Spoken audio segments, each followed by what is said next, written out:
पश्चिम बंगाल और झारखंड के बाद अब तमिलनाडु में भी जानलेवा निपाह वायरस के असर से बचने के लिए हाई अलर्ट जारी कर दिया गया है।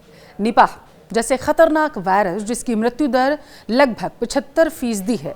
विशेषज्ञों का कहना है कि गंभीर स्थिति में इसकी मृत्यु दर 100% तक भी पहुंच सकती है और इस जानलेवा वायरस की जितनी जल्दी पहचान कर ली जाए उतना ज़्यादा बेहतर है।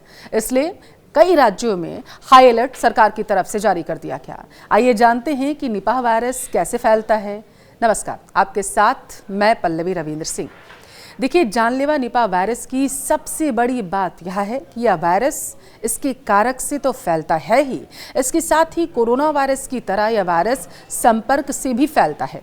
यानी अगर कोई स्वस्थ व्यक्ति है जिसको ये वायरस नहीं है, किसी संक्रमित व्यक्ति के अगर वो संपर्क में आता है किसी भी तरीके से या उसकी कोई चीज़ वो इस्तेमाल कर लेता है, अपने काम में ले लेता है, तो यह वायरस उसमें भी फैल जाएगा।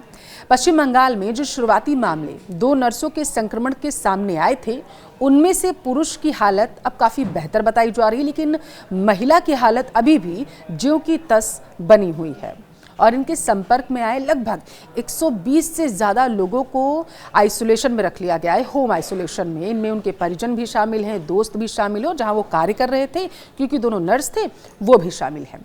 देखिए, पूरे मामले पर स्वास्थ्य विभाग और केंद्र सरकार की टीमें पूरी तरीके से अपनी नज़र बनाए हुए हैं क्योंकि ये बेहद ही खतरनाक वायरस है। स्वास्थ्य अधिकारियों का कहना है कि कॉन्टैक्ट ट्रेसिंग अभी भी की जा रही है। यह संख्या आगे भी और भी ज़्यादा बढ़ सकती है क्योंकि जो 120 मामले सामने आए हैं, जो इन 2 व्यक्तियों से संपर्क में थे, जो 120 लोग हैं वो भी किसी के संपर्क में रहे होंगे और यही वजह है कि सबको सलाह दी जा रही है कि अपना ध्यान रखें। अब इस वायरस को खतरनाक क्यों माना जा रहा है? देखिए, उसे जन्म बेहद ज़रूरी है आपके लिए। निपाह वायरस से मौत की दर 40 से 75% तक मानी जा रही है। अभी तक इस वायरस की कोई पक्की ना तो दवा है और ना ही वैक्सीन बन पाई है। यह दिमाग पर सीधा असर डालता है, लंबे समय तक आपके लिए परेशानी भी ये छोड़ सकता है। यह बीमारी जानवरों से इंसानों में फैलती है और मुख्य रूप से जानवरों के मल या फिर शारीरिक तरल पदार्थों के संपर्क से।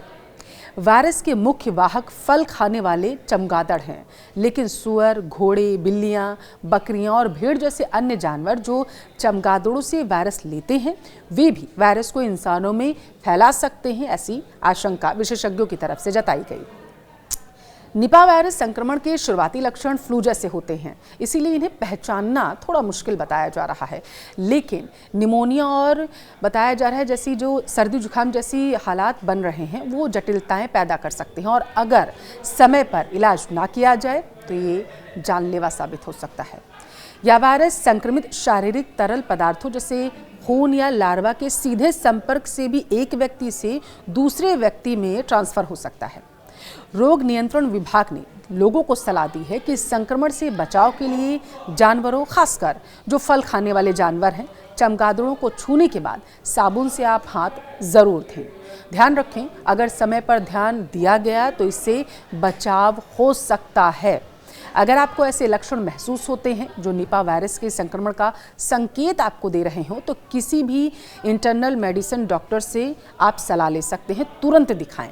खासकर अगर आप किसी ऐसे इलाके में रह रहे हैं जहां निपाह वायरस का एक भी संक्रमित मरीज मिला है या संक्रमण वहां पर पाया गया है, संक्रमित जानवर पाए गए हैं जैसे चमगादड़ या सुअर, या संक्रमित व्यक्तियों के आप अगर संपर्क में आए हैं, तो प्रारंभिक जो इसका निदान है और सहायक देखभाल से ठीक होने की संभावना बढ़ सकती है और लक्षणों को ज़्यादा प्रभावी ढंग से प्रबंधित करने में मदद भी यहाँ पर मिलती हुई नजर आ रही है।